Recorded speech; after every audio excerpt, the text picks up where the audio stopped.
भगवान विष्णु ने मधुकैटभ असुर से क्या वरदान मांगा था।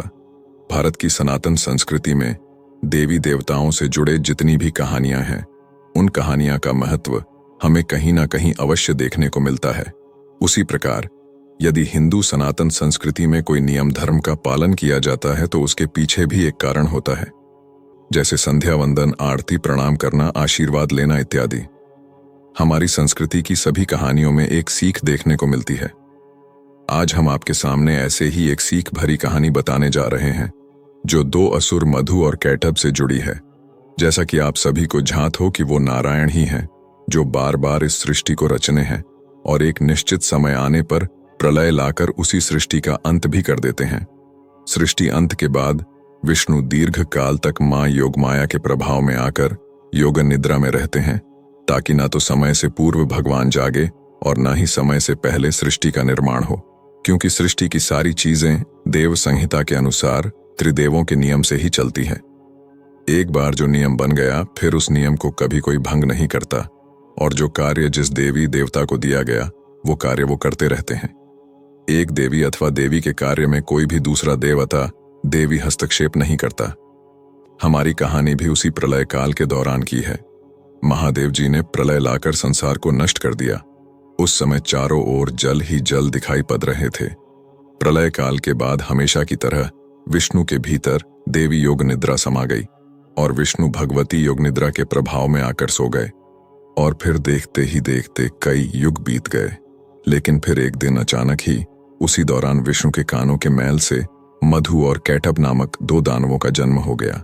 ये दानव जन्म से ही बहुत भयानक थे। दोनों ने देखा सृष्टि में कुछ भी नहीं है, चारों ओर जल ही जल है। उस समय दोनों ही असुर सृष्टि में सबसे पहले आए थे। मधु और कैटभ दोनों को उस वक्त आकाश में केवल मां भगवती के मंत्र सुनाई दिए, जो प्रलय के बाद सृष्टि में चारों ओर सुनाई पड़ रहे थे। दोनों असुरों को मां भगवती की शक्ति के बारे पता चल गया, जिसके बाद दोनों भाई ने सृष्टि में अपनी सत्ता हासिल करने के लिए मां भगवती की कठोर तप साधना शुरू कर दी। कई वर्षों के बाद मां भगवती मधु और कैटभ के वरदान से प्रसन्न होकर जब उन्हें वरदान देने आए, तो मधु और कैटभ दोनों भाइयों ने इच्छा मृत्यु का वरदान मांगा। देवी ने यह वरदान देकर उनकी इच्छा पूरी कर दी। लेकिन इस वरदान के बाद ही मधु और कैटभ दोनों को ही बहुत घमंड हो गया और वे चारों ओर युद्ध लड़ने के लिए अपने शत्रुओं को ढूंढने लगे। लेकिन जैसा कि उस समय प्रलय काल में चारों ओर सिर्फ जल ही जल के अलावे दोनों भाई को कहीं कोई और दिखाई नहीं दिया। दोनों निराश हुए कि अब इतना वरदान लेकर इसके साथ युद्ध करें। तभी अचानक मधु और कैटभ दोनों भाई को विष्णु की नाभि कमल में ब्रह्मा जी दिखाई दिए। दोनों भाई ने ब्रह्मा को युद्ध के लिए ललकारा, मगर ब्रह्मा जो को दोनों भाइयों को मिले वरदान के बारे में पता चल चुका था, इसलिए वो इस युद्ध को टालने में लगे थे। लेकिन मधु और कैटभ दोनों भाई ब्रह्मा जी से युद्ध करना का मन बना चुके थे। ब्रह्मा जी ने जान बचाने के लिए विष्णु जी को पुकारना शुरू किया, मगर विष्णु जी मां भक्ति के प्रभाव में योग निद्रा में थे, इसलिए वो उठे ही नहीं। इस बीच मधु कैटभ दोनों असुरों ने ब्रह्मा को दौड़ना शुरू कर दिया।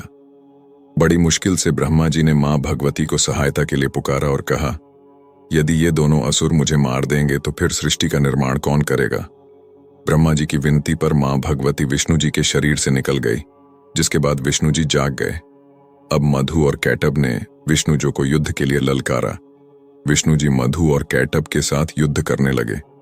पुराणों के अनुसार ये युद्ध 5000 वर्ष तक चला, लेकिन इसके बावजूद भी विष्णु दोनों भाइयों को मार नहीं सके। तब विष्णु ने मां भगवती महामाया से सहायता मांगी। मां भगवती ने मधु और कैटभ दोनों को अपने प्रभाव में ले लिया, जिससे दोनों का घमंड और बढ़ गया। युद्ध के दौरान विष्णु ने मधु और कैटभ दोनों भाई से कहा कि वो उनके युद्ध से बहुत प्रसन्न है, इसलिए कोई भी वर मांग ले।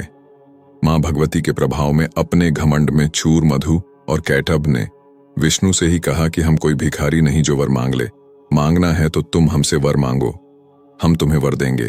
तब विष्णु ने कहा, ठीक है, मुझे ये वरदान दो कि मैं तुम दोनों का वध कर सकूं। घमंड में चूर दोनों भाई ने विष्णु को ये वरदान दे दिया, जिसके बाद विष्णु ने अपनी जांघ में टीकाकार दोनों भाई के गर्दनों को ही अपने सुदर्शन चक्र से काट डाला। यही कथा है भगवान विष्णु और मधु कैटभ के युद्ध की। जय श्री हरि।